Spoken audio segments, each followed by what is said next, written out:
good of their countries. The latest on President Trump's high-profile meeting with the president of Brazil.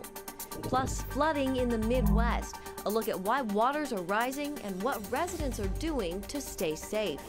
And growing up isn't easy. We go inside a program that teaches millennials how to adult. All this and more tonight on Faith Nation.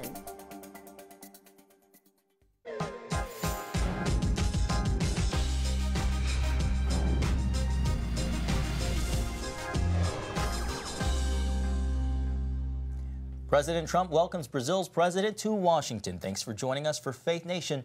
I'm John Jessup. And I'm Jenna Browder. Brazil's new president, Jair Bolsonaro, making his first visit to the White House today. The high-profile meeting, Bolsonaro's first bilateral overseas visit of his presidency. CBN White House correspondent Ben Kennedy joins us. And Ben, these two presidents have a lot in common politically. Yeah, John and Jenny, you're right. President Trump and Bolsonaro have a pretty great relationship. In fact, the two have similar positions on trade relations and China. To top that, are allied in restoring democracy in Venezuela by getting President Nicolas Maduro out of office. In his first overseas trip since taking office, Brazil's new president, Jair Bolsonaro, met with President Trump. The relationship that we have right now with Brazil has never been better. And the president is hoping to continue to have a strong relationship with Brazil. He even plans to designate them as a major non-NATO ally. During today's West Wing meeting, the two leaders talked about everything, from trade to removing visa requirements for Americans traveling to Brazil and granting the U.S. access to a rocket launch site. After 20 years of talks, we are finalizing a technology safeguards agreement to allow U.S. companies to conduct space launches from Brazil. The two leaders also took time to focus on a shared interest in South America, the turmoil in Venezuela. Re-establishing democracy in Venezuela is also a shared interest. Trump and Bolsonaro pledged to oppose the government of Venezuela and have recognized interim President Juan Guaido as the people's chosen leader. We call on members of the Venezuelan military to end their support for Maduro, who is really nothing more than a Cuban puppet, and finally set their people free. And while here in the U.S., Brazil's president also met with the CIA to discuss fighting organized crime and drug trafficking and the need to strengthen intelligence. Ben Kennedy, CBN News, Washington. Well, joining us now is CBN News senior international correspondent George Thomas. George has a sit-down exclusive interview with the Brazilian president, Jair Bolsonaro, but he's here with us in Washington, D.C., and what a treat to have you here. Thank you. It's an honor to be here. Well, George, they call Bolsonaro the Trump of the tropics. Yeah. Why do they call him that? Well, John, I think in Brazilian parlance and for the Brazilian media, they and those who are critical of their regime, of his presidency, kind of use it as a prerogative, a pejorative term. They make fun of him and say, you're the Trump of the tropics. You are the Brazilian version of Trump. He wears that as a badge of honor because in many ways he admires the president of the United States, partly because, like President Trump, Bolsonaro came from political obscurity. He was nobody, really, even though he spent 26 years in government, really did not make a dent within Brazilian society. But he came to power absolutely upset and very upset with the establishment. And like President Trump, he wanted to confront that establishment head on. He's a master at social media. Like President Trump, he believes that the mainstream media in Brazil is against his presidency, is against his agenda, and constantly, viciously attack him. And so he has decided, like President Trump, to take his message directly to his supporters. Practically every day he does a Facebook Live from his home. He is on Twitter all the time, and that's why he's gained this sort of a name for himself. But it is a name that he welcomes.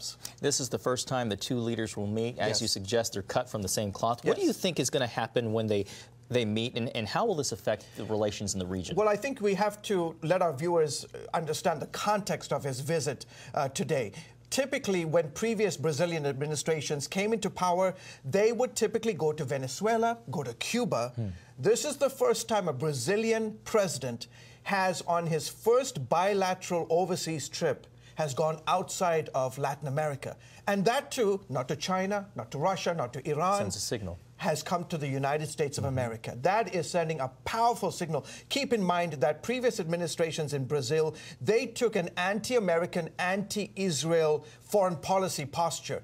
Direct opposite. Bolsonaro says, I want to have friendship and I want to have strong ties, economic, military ties with the United States. What about Bolsonaro's relationship or Brazil's relationship with Venezuela in the military? Do you expect President Trump to push Bolsonaro to apply some pressure on Venezuela's Nicolas Maduro? I think so. Again, a huge departure from previous Brazilian administrations. As soon as President Trump said that he was going to recognize Juan Guaido as the interim president, President Bolsonaro stepped right in line, along with 60 other heads of state from around the world who said President Maduro, Nicolas Maduro, has to step down. That is a huge signal from Brazil to Venezuela, a neighbor to the north, a strategic ally for decades. And suddenly the new president of Brazil says, not anymore. You are a menace to the society. He has called him a dictator. To call your fellow neighbor a dictator sends a very strong message. Yes, there is a relationship. There is Brazilian to Venezuelan military contact, and the hope from this administration is that the Brazilians can put some pressure on the military to say, listen, your allegiance to Maduro, those days are numbered.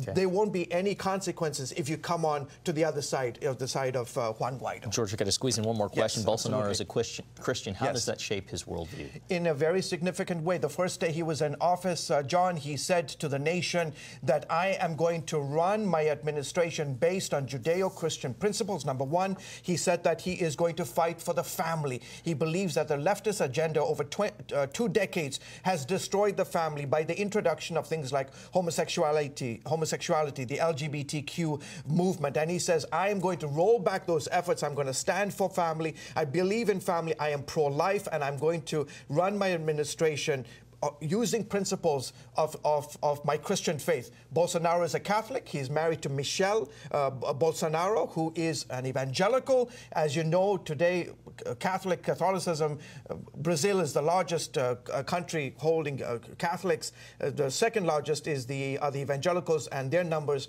are exploding. And the majority of them, real quickly, John, voted for Bolsonaro. And so he understands that constituency very, very well. Well, George, thank you so much for your insights. You're most welcome. We look forward to your reporting with Bolsonaro tomorrow. It's a tremendous honor to be on this table. Likewise. Thank you. Well, U.S. troops are one step closer to defeating ISIS in Syria. Forces took control of an ISIS encampment in Baghouz. That area has long been held by the Islamic State. Dozens of militants surrendered overnight, but the Syrian Democratic Forces are emphasizing the battle is not over. They say capturing the territory was, quote, a significant progress in the fight against ISIS, but it isn't a complete victory. The fight continues for the rest of the village of Baghouz. The SDF says regaining control of the whole village would mark the end of the 4-year-long campaign to defeat ISIS in Syria. And while U.S.-backed forces continue their assault on ISIS, a humanitarian crisis in the war-torn country. Millions have been displaced during the last 9 years of fighting in Syria, creating a crisis of the military's control. The military side, they've done a great job, and they're doing a great job. They need to stay and complete that, and stay to keep this space open. But humanitarian, there's a huge gap. The humanitarian gap from the front line to, for example, the nearest hospital, 4 hours. So you could be shot up there and then take a whole day to cross, another day to get here, then 4 more hours before you get to a hospital. So what the U.S. could do, practically, is set up field hospitals to support the Syrian Democratic Forces to improve their ability to save lives. And it's estimated nearly 12 million Syrians are in need of humanitarian aid. Well, last week's winter bomb cyclone brought historic, record-breaking flooding to Nebraska and other parts of the Midwest. Roads, bridges, and entire neighborhoods have been washed away. Vice President Mike Pence traveled to Nebraska today to survey flood damage and to offer comfort and help to the people there. Gary Lane brings us the story. For Americans living in parts of the Midwest, heavy winter snows have been followed by a major late winter storm and rising temperatures that brought historic floodwaters and disaster on them. Roads, bridges, and homes are washed away. Rescuers struggle against high winds, powerful waves, and strong currents just to get to stranded residents. It's just unbelievable. I just never expected it to be this bad. The worst hit, eastern Nebraska near Iowa and the Missouri River. There goes the Mormon Canal Bridge right there. It just washed out. The flooding is the worst in 3 decades, and it has devastated farmland and neighborhoods. By this morning, at least 3 people were dead, including an 80-year-old woman who was trapped inside her home. They were telling everybody to just grab what you can and get out. From the outside world, floodwaters county alone, and the U.S. Army miles of levees have been compromised. Platte River before and during the flood. Junction underwater. These NASA photos, their comparison 18 to March 16th. Levels of the Platte and Elkhorn Rivers this week, with the Missouri and floodwaters extending all the way to Offutt Air Force Base, more than a mile away. In northwest Missouri, people in the city of Craig are filling sandbags to protect their homes and businesses as the river starts rising there. We will do anything we can to keep this town dry. During his Midwest visit, Vice President Pence will meet with the governors of Nebraska and Iowa. They'll discuss ways the federal government can help for now and later as these Midwest communities recover from this historic disaster. Gary Lane, CBN News. Thanks, Gary. No transcript, no list of attendees, and only faith-based media allowed. That was the ruling on a State Department briefing call with the Secretary of State. The State Department press corps was excluded from an afternoon phone briefing on international religious freedom with Secretary of State Pompeo Monday. The State Department tells CNN, a network not invited to the call, that certain department briefings are, quote, more targeted or designed for topic, region, or audience-specific media, adding this has always been the case. Well, to the 2020 election, former Vice President Joe Biden has yet to officially announce a presidential campaign, but he is already leading in a new poll among millennial voters. 21% of millennials back Biden over the other declared and potential Democratic 2020 candidates, according to a new University of Chicago poll. The former Delaware senator also holds strong with young minority voters, winning support from 29% of Asian American millennials and 28% of African American millennials. Well, for most people, becoming an adult starts with moving out of their parents' house and learning how to manage life on their own. That's right. Millennials, though, however, seem to have a harder time jumping that hurdle. Some millennials. Many haven't gained the life skills typically expected of an adult. As reporter Caitlin Burke shows us, now there are classes to help them learn how. Hey, happy birthday! Grandma gives you $150. Congratulations! Where do you spend it? Or do you? Welcome to Adulting School. It's judgment-free, practical, and proving to be invaluable to a generation eager to learn. You can go to your sink, and a lot of people have a plunger hanging around. Okay. Do you know that you could plunge a sink? So I did not. Some of the classes are lighthearted. The how-tos include unclogging a sink, folding fitted sheets, patching a wall. Others focus on more essential skills. We are going to go through and talk about just a basic way to structure how you spend your money, where you put it. Launching into adulthood can be tricky, and millennials, maybe more than any generation before them, have been especially vocal about feeling ill-equipped to hold the title of adult. Rebecca, at what point did you feel like an adult? I haven't yet. I think I started to feel like an adult when I got my first apartment, but I'm not even 30 yet, and I'm still of the opinion that, like, being an adult has too many negative things, so I just want to stay a kid forever. The term adulting started out as a joke, millennials using it to describe their efforts to engage in adult behavior. Then, in 2016, the growth in online use led Merriam-Webster to add adulting to its words we're watching list. Adulting.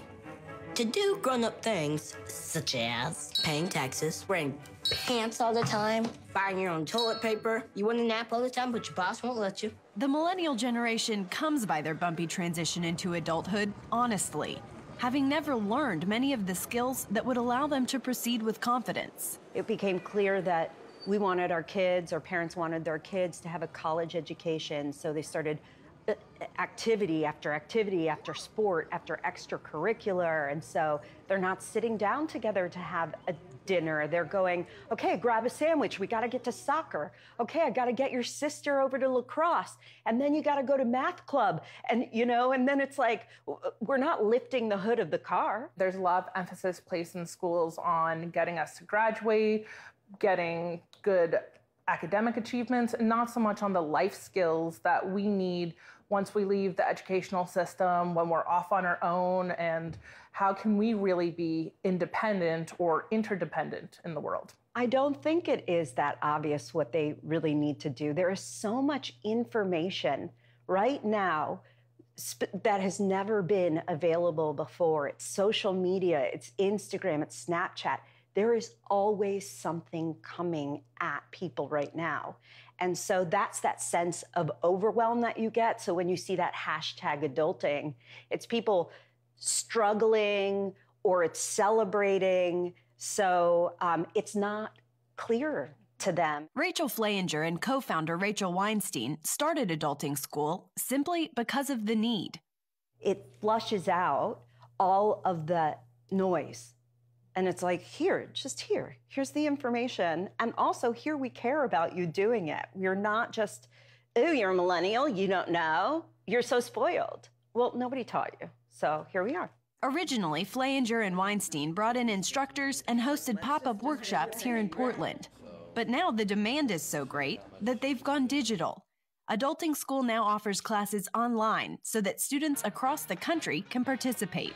The goal for Adulting School is really to help people, is to fill in that gap that is what was missed, so that people can really feel like they have a base under them to be successful. These are our future adults. These are our future politicians. These are our future.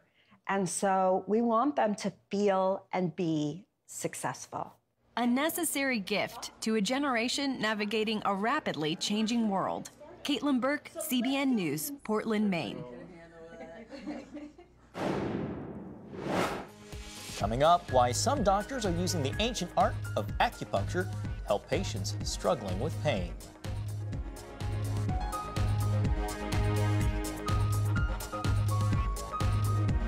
Welcome back. The growing opioid epidemic proves that powerful pain medications can often do more harm than good. Yeah, that's why doctors are looking for other ways to help treat pain. As Lori Johnson shows us, acupuncture does the trick for a lot of people. Stiffness in my shoulder. Like millions of Americans, Kyle Miller struggles with constant pain. Stiffness, soreness, and discomfort in my back. And actually, for the first time ever, my back totally went out. This chronic pain is the kind that lasts 3 months or more. It could be chronic headaches, it could be chronic pelvic pain, which is common in both men and women. It could become low back pain, which is probably the most common. A complicating factor is that many doctors and patients are turning away from traditional treatment methods. But really, we look at surgery as a last resort because it's not amazingly effective. A lot of people don't get relief from surgery. It's a lot to go through to have surgery. Anti-inflammatory medication called NSAIDs, like ibuprofen and naproxen, can also cause problems. Taking those too much increases risk of heart disease, definitely increases the risk of peptic ulcer disease, causes other problems in the digestive tract. And there are also the many issues with prescription pain pills. Especially now with the opioid epidemic and not wanting to use opioid pain medicines, not wanting to get people addicted to pain medicines, there's a real push on what else we can do. That's why doctors are searching for new treatment options, such as acupuncture. It's very well respected for certain conditions, including back pain and many chronic painful conditions. There are very good studies proving its benefit. Some people think it helps highlight areas in the brain that decrease the sense of pain. There are lots of different hypotheses about why it works, but it has been proven to help. In fact, the American College of Physicians now backs acupuncture for treating low back pain. What I'd like to recommend for all my new patients is to try it first before you do anything else, because it doesn't have any long-term negative side effects. I like to recommend at least 5 sessions for you to see some changes. And after 5, you'll know if it's going to work for you or not. Patients of acupuncturist Grace Suze generally undergo 30-minute sessions once or twice a week. It helps by increasing circulation simply. And research shows that it increases something called nitric oxide, which has been shown to decrease inflammation, lower blood pressure, help with pain management. And yes, it means needles, but they're super thin. You barely feel anything. You definitely don't feel them really being inserted. It's not painful, and then, you know, you relax with the needles in for a few moments, and it either feels like nothing or honestly it puts me to sleep. She only inserts them into the skin's top layer. Very superficial, so we never go near the nerve or at the nerve. Although most of Grace's patients want pain relief, she also treats digestive problems, hormone issues, you name it. Believe it or not, acupuncture is often used for cosmetic purposes. I'm getting an anti-aging treatment that smooths fine lines and wrinkles. It's great for people who don't want to use injectables like Botox. Grace often treats people struggling with substance abuse, including sugar addiction. What I focus on is calming the nervous system down, relaxing the body, helping them sleep.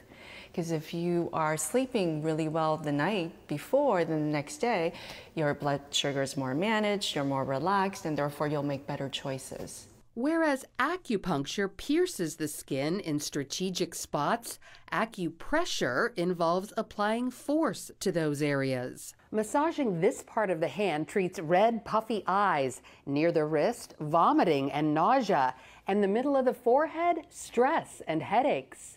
So whether you take matters into your own hands or go to a professional, stimulating the body's natural ability to fight pain and other problems could help you avoid issues from other treatments. Lori Johnson, CBN News.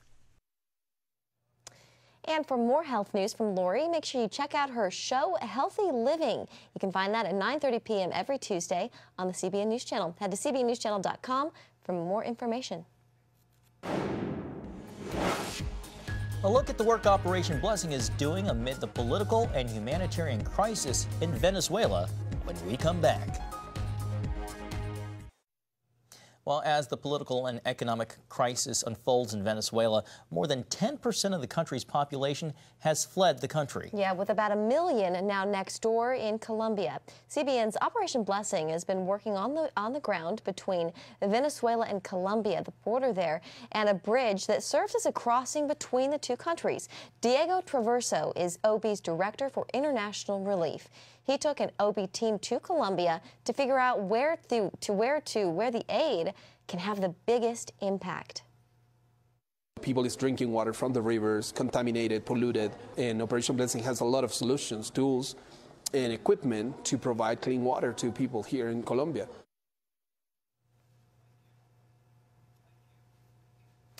And OB is bringing water treatment, medicine, first aid lights, and formula and vitamins for children. A team of doctors and nurses from El Salvador also arrived this weekend. Well, that is going to do it for Faith Nation. Good night, everyone.